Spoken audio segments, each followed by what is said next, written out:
Hello hi అందరికీ నమస్కారం అండి. Welcome to CK Goutham vlogs. ఈరోజు వడ్డిపల్లి టమోటా మార్కెట్ యార్డ్లో టమోటా రేట్లు ఏది ఉన్నాయో ఇప్పుడు చూద్దాం. అందుకంటే మనం మన ఛానల్లో ఉన్న ఫస్ట్ టైం చూస్తుంటే ఇంతవరకు సబ్స్క్రైబ్ చేసుకోకపోతే ప్లీజ్ సబ్స్క్రైబ్ చేయండి. అలాగే పక్కన ఉన్న బెల్ ఐకాన్ని క్లిక్ చేయండి. ఇక నేను పెట్టే వీడియో మీకు యూస్ఫుల్ ఉంటే ప్లీజ్ లైక్ కొట్టండి. ఇక వడ్డిపల్లి టమోటా మార్కెట్ యార్డ్లో ఇక్కడ స్టార్టింగ్ 15 kg బాక్స్ మూడో రకం క్వాలిటీ వచ్చేసి 20 రూపాయల నుంచి 100 రూపాయల వరకు తీసుకున్నారు. థర్డ్ రకం క్వాలిటీ 20 రూపీస్ నుంచి 100 రూపీస్ వరకు తీసుకున్నారు. థర్డ్ రకం క్వాలిటీ.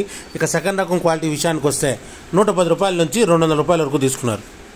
110 రూపీస్ నుంచి 200 రూపీస్ వరకు తీసుకున్నారు. సెకండ్ రకం క్వాలిటీ 15 kg బాక్స్. ఇక టాప్ అండ్ టాప్ విషయానికి వస్తే ఇప్పటివరకు జరిగిన యాక్షన్ ప్రకారం 210 రూపాయల నుంచి 300 రూపాయల వరకు తీసుకున్నారు. 210 రూపీస్ నుంచి 300 రూపీస్ వరకు తీసుకున్నారు 15 kg బాక్స్ వడ్డిపల్లిలో. ఇంకా మార్కెట్ చాలా వరకు మిగిలింది. ఒకవేళ రేట్ పెరిగితే ఇంకో అప్డేట్ చేస్తా. ప్రస్తుతానికైతే 300 రూపాయలు టాప్ అండ్ టాప్. ఇది ఈరోజు వడ్డిపల్లి టమోటా మార్కెట్ యార్డ్లో టమోటా రేట్లు. ఈ వీడియో కనుక మీకు నచ్చినా లేదా తప్పకుండా లైక్ కొట్టండి. ఇక ఇలాంటి మరిన్ని మార్కెట్ వివరాల కోసం మన ఛానల్ని తప్పకుండా సబ్స్క్రైబ్ చేయండి. థ్యాంక్ యూ, మీ గౌతమ్.